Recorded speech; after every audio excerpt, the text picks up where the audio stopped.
Дижитал маркетингийн ав сургалтыг тайлбартай явуулахынхаа үндсэн дээр бол бас нэг жоохон чиглэл өгсөн дээр тэгээд энэ хичээлийнхаа гол үндсэн агуулгар байдлаараа байна. За сургалтын явцад та асуух сонирхолтой зүйлүүд байвал шууд асуугаа авчиж болно.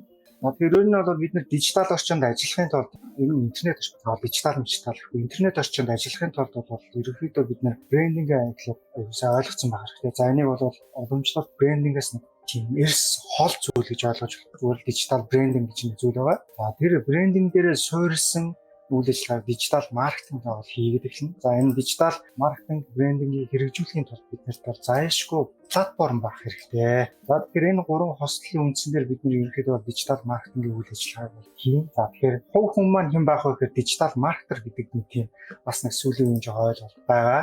Зүгээр нөгөө хуучин зүйлүүд нэг зүгээр л урталтаа нэг дижитал гэдэг нэг өргөтгөлтэй болсон. За тэгэхээр бага цаг зүйлүүдийг биднээс жоохон шаарддаг болсон гэж ойлгочих болно. За тэгэхээр брендинг дээр бол мэдээж хэрэг бид нэг брендийн архитектор, брендийн оролцогч талууд, байршил, ялгарлал, экосистем, аялын зураг, холбоо барих зүйлүүд, контент, за мэдээж бидний хамгийн их брэнд гэж ойлгодог плейбук те, за гайдлайн, брэнд бук тиймэрхүү зүйлүүд бол ялцгүй байна. Тэгээд брендийнхаа зураглалыг.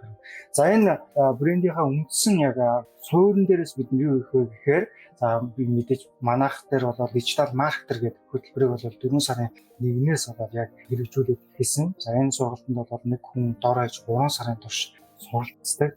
Яг ингээд өөрийгөө дайчилж суралцдаг юм зүйл байна. Тэгээ энийг бол мөн төлбөргүй явуулдаг байгаа. За тэгээ маркетингийн автоматжуул, UX маркетинг, дижитал маркетингийн төлөвлөгөө, контент маркетинг, сошиал медиа маркетинг, вебсайт, хайлтын системийн оновчлол, блог, чатбот, имэйл зэргүүд нь бол яг суур дижитал маркетингийн хэрэгжүүлэхэд шаардлагатай зүйлүүд байдаг.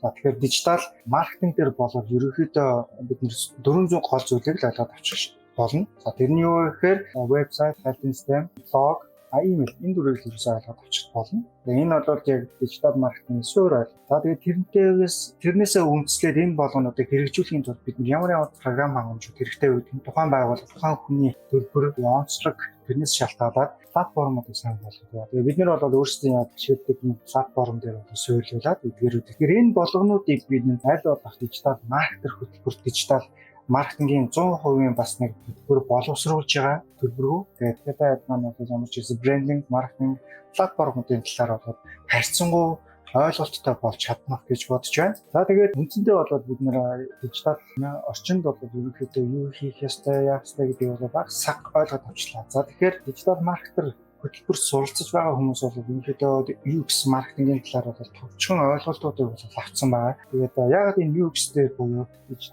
дижитал маркетингийн хөтөлбөр дотор орсон юм хоёр дахь сэдвийг битгүү барьж явах вэ гэхээр энэ бол нэг маркетер хүмүүс, маркетинг хэрэгжүүлэх гэж байгаа хүмүүст бол суур хамгийн чухал ойлголтыг бол өгдөг юм чухал аргумент байгаа.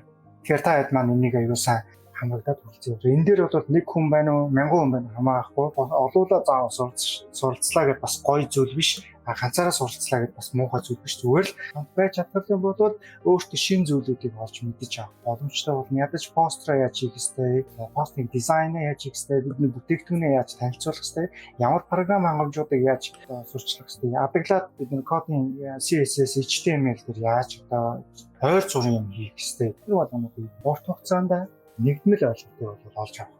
Тэр бол юу гэвэл цогц ойлголтыг бол UX маркетинг дээр бол олж авна. Энийг би зориулаад зааж байгаа шүү.